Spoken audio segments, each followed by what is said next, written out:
I actually studied psychology and didn't hear about this until I was working and somebody came in and ran this as an activity for our team. I hadn't considered that you view yourself one way and there are all of these different ways that you are viewed. Okay, pause there. I flew to Montana to chat with Hank Green about himself, or rather, how well he knows himself. You see, there's this superpower that can help you become happier and more successful: self-awareness. How much someone's views of themselves are in touch with what they're actually like. It's also called self-knowledge or private self-consciousness.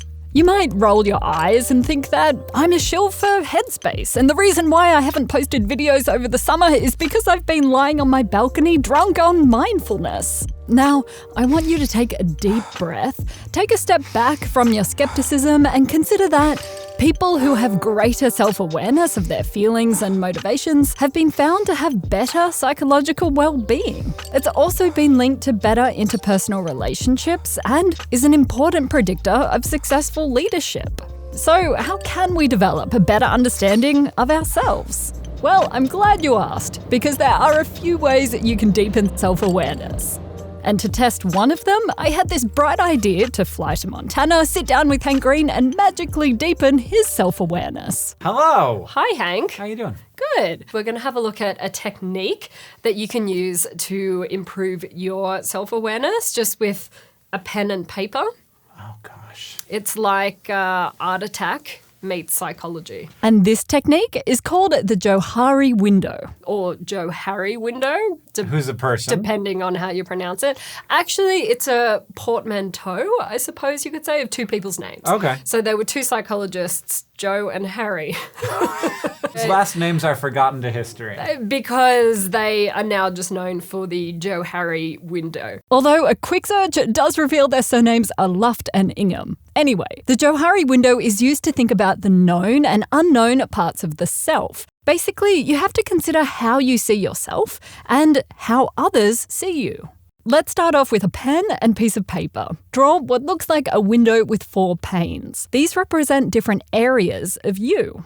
The first pane is called the arena, aspects of your personality that are known to you and known to others. The second pane is called the facade, things that you know but are hidden to others. They just see the front that you're putting on. Maybe you're actually more introverted than you act around your friends or colleagues. Or maybe you still love Justin Bieber and you're keeping that to yourself. The third pane is your blind spot, things that are known to others but that are not known to you. So perhaps you have a tendency to fidget or micromanage people at work without realizing it. And the last pane is the unknown, things that neither you nor others know about yourself. All right, then the next step to put things inside these boxes is to sit down with someone who knows you well, like a colleague or a romantic partner, and you both have to pick out personality traits that describe you. You have to pick from a list of adjectives some words that describe your personality.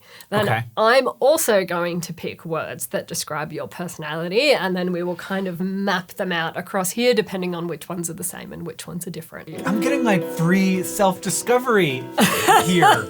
Oh, God, that's a lot of words. That's a lot of How many do I have to words, pick? I would say 10. I'm just going to write them down on this bag. We got paper. There's no paper. They're like subsets of traits because some of them, for example, are introverted and extroverted. Right. So they're big overarching things that you can break down into more detail. Or like conscientious is on there, I think, which is another big trait. Right. But then there's other things like calm and clever and intelligent, which are kind of aspects of a personality. I'm going to start at the bottom. I'm going to go in reverse alphabetical order and start with witty. Witty, okay. I think that people think I'm witty. I hope so, anyway. It's something that I strive to be. But I think this should be how you view yourself. Yeah. Yeah. That's very hard. Silly? I'll take silly. Okay. I definitely think that I'm silly. You're probably going to have to choose more than 2 for this. Yeah, no, I got this it. to I got to it. work. There's a bunch in here that I am. Friendly. I'm friendly. You are friendly, yeah. Okay, I've been confirmed in at least one. Adaptable. Caring. Happy. Independent. Yeah. How many do I have? 7. Do I need 3 more? Yeah, let's go 10. Okay, 3 more. I always want to ask you, but I can't. I have to ask me. Introspection is difficult. Yeah, apparently. No one ever asks me to look at myself. Able. I'll take intelligent and loving. What did we learn today? Would you like to hear the 10 words that I picked Sure. for you? We'll do a recap. Is it on a bag? It's on my iPad. I mean, low-tech, high-tech.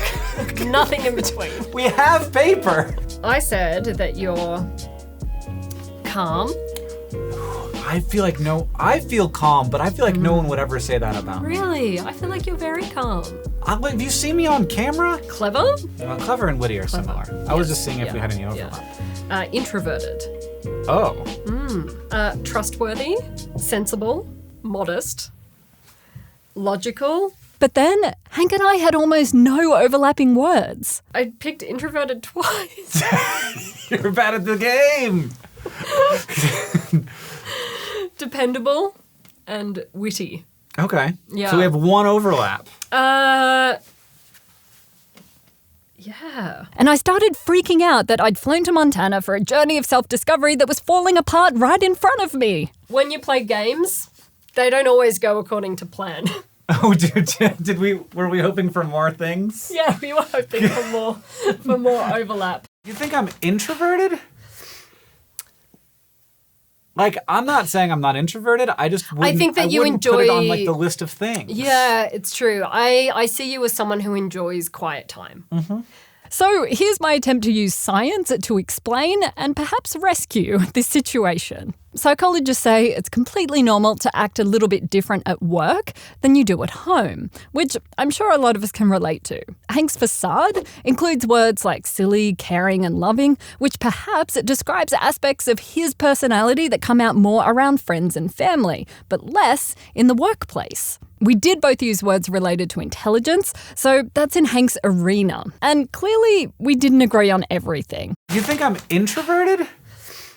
This was probably because I don't know Hank super well, but really, this is the whole point of doing this exercise and increasing your self-awareness. You should aim to increase what is known about you to both yourself and others. The 2 easiest ways to do this are by sharing more information about yourself, decreasing your hidden self, and by asking for feedback, trying to understand your blind spots. I know these suggestions sound a little bit like I'm drunk on mindfulness on my balcony, because it's hard to share things about yourself and ask for feedback in real life situations. But think about it this way. Is the way others see you similar to the way you see yourself? If it's vastly different, that's stressful for you and causes unnecessary anxiety. Another thing is that, like, if you are looking at what people are thinking about you, it gives you a chance to observe your own self. Yeah. And that might give you the tools necessary to find out some of these. You may not know yourself as well as you think, and beyond the Johari window, having a growth mindset can help you be more aware of your abilities. Hank explores this and other benefits of self-awareness over on SciShow's Psych. Please go over and check out their channel. They're just wonderful, self-aware people. And a big thank you to my patrons who funded my trip to Montana. I experienced every bear pun known to humankind, and I'm a stronger person for it. Well, the thing about a technique like this that has been developed by psychologists rather than like studies and other theories and things that are more concrete is that this will help some people a lot and it won't help other people at all. Sure. Be open-minded to being helped by things, I suppose. Or disappointed by them. Yeah.